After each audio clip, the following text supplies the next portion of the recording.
Hello and happy Wednesday out there. Thanks for tuning in for another episode of Hoops Talk. I'm your host, Mike DuPont. Thanks for tuning in however you might be following along on Instagram at Mike Dup, on Facebook at Mike DuPont II, or on YouTube. Don't forget to like and subscribe. We appreciate you for doing that at Mike Is Kinda Funny.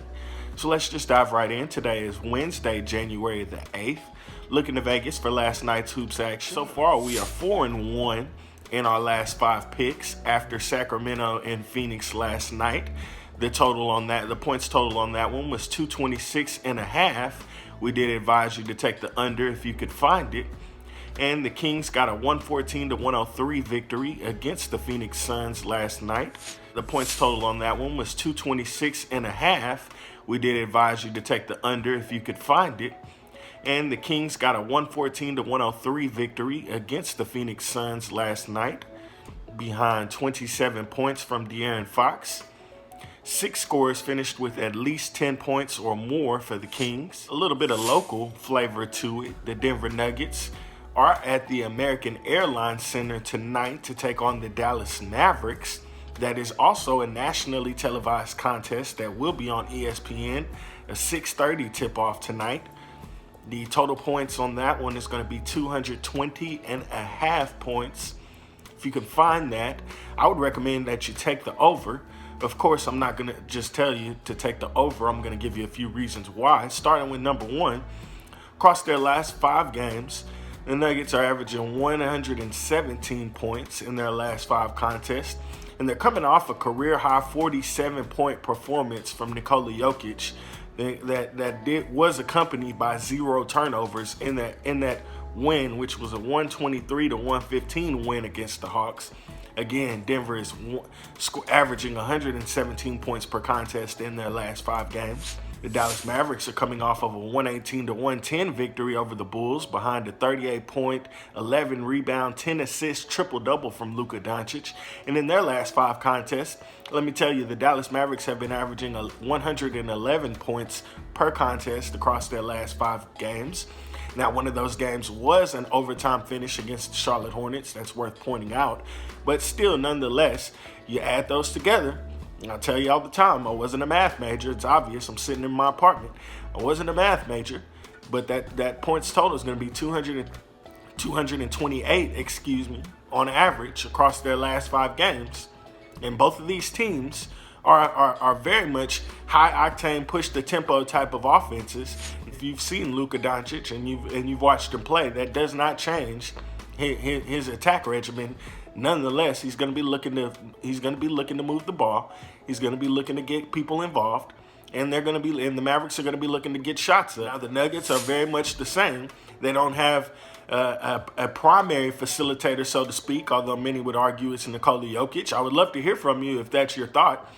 Please don't hesitate to drop a comment on YouTube at Mike Is Kinda Funny. Don't forget to like and subscribe. Thank you for that. If you want to drop a comment on Facebook at Mike DuPont II, or if you want to drop a comment on Instagram at Mike Dup, let me know who is the primary facilitator in your eyes for the Denver Nuggets. Is it Jamal Murray or is it Nikola Jokic? There are some people who might argue one. There are some people who might argue the other. Again, Nikola Jokic, 47-point performance. He did have 5 assists to go with those 47 points and 0 turnovers. But I digress. Back to the point. The Nuggets are going to, their primary attack, their primary point of emphasis is going to be to move that ball and to push the tempo. With that said, you can expect a lot of shots to go up. Now, if those shots are falling, then it's going to be a high-scoring contest. And again, that's why I would recommend that you take the over on that contest if you can get it tonight. Denver at Dallas, that's a 6:30 tip on ESPN.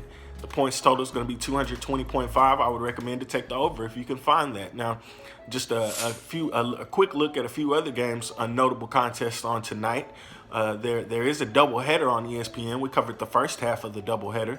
The second half of that doubleheader, the Giannis Antetokounmpo and the Milwaukee Bucks are going to take on the Golden State Warriors in San Francisco. That is a 9 o'clock tip, but if the Denver-Dallas game does go into overtime, then you can expect that to maybe tip a little bit later, or perhaps it'll tip on ESPN2.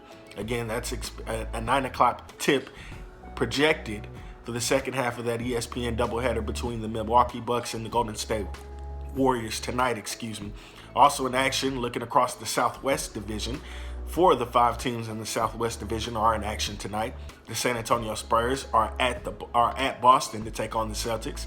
That's a 6 o'clock tip. Also, the Houston Rockets are in Atlanta to take on Trae Young and the Hawks. That'll be a 6:30 tip. The Chicago Bulls will travel to New Orleans to take on the Pelicans at the Smoothie King Center. That'll be a 7 p.m. tip. Oklahoma City, we've been talking about them a little bit more this week, a little bit also extended last week, and I feel it's worthy. They do deserve yet another shout out for their performance last night, and I'll update you, give you another a little nugget, so to speak. Oklahoma City has the best record in the Western Conference since Thanksgiving. They stand at 15-5 since Thanksgiving, partially due to a throwback performance by Chris Paul last night. Paul outscored Brooklyn 12-11 across the final 5 minutes of regulation and overtime en route to a 113-103 victory on Tuesday night for the Oklahoma City Thunder over the Brooklyn Nets. Both teams are off today. That's a huge shout out to a throwback performance by Chris Paul last night. And again, a kudos to the Oklahoma City Thunder for the uptick that they've shown and the pleasant surprise that they've been for many throughout the season, and maybe not a surprise to some who did look at this roster and look at their coach and look at what was presented when the season started and thought this could be a viable contender. Shout out to you if I'm speaking to you. One of those people might be my buddy Jacory, who's hopefully following along. Jacory told me last week the Oklahoma City Thunder were gonna make the playoffs. So shout out to you, Jacory, for having the foresight to call that. Another thought of mine that I wanted to share with you, and we'll get you out of here and back to your day. And I don't know if you followed last night's action, if you got a chance to watch that Lakers-Knicks game, there were a couple of thoughts coming out of that contest. First and foremost, Bobby Portis. Bobby Portis should miss extended games for confusing the basketball court with an octagon. Last night, the Lakers beat the Knicks. They beat the hell out of the Knicks. They beat them 117-87, but not before Portis. Not before Portis took a full extended arm and received a flagrant 2 foul, hitting Kentavious Caldwell-Pope hard enough that Caldwell-Pope did have to undergo a concussion evaluation. Again, like I said, Bobby Portis received a flagrant 2. He did not. He was ejected. Kentavious Caldwell-Pope couldn't even take the free throws from the flagrant foul. Again, he was undergoing a concussion evaluation. Bobby Portis, like I said, the guy. He definitely should not be playing tonight, tomorrow, this weekend. He needs a few days to get his thoughts to himself, because the basketball court is no place for actions like the one that he portrayed, the one that he put on Kentavious Caldwell-Pope, which could have been life altering potentially. That's something that he'll need to take into account in his own maturation process. Again, we're all learning and growing, but Bobby Portis, you should be ashamed of yourself, buddy. Also, another note from the Lakers game contest last night, Anthony Davis did go down with a back injury. Now, this is confirmed by ESPN reporter Kerry Champion. The MRI on that back injury did come back negative, and Anthony Davis is expected to travel with the Lakers on their road trip this week. So again, Anthony Davis back, the MRI on his back did come back negative. That's confirmed by ESPN reporter Kerry Champion. Anthony Davis is expected to travel with the team this week when the Lakers take flight for their road trip.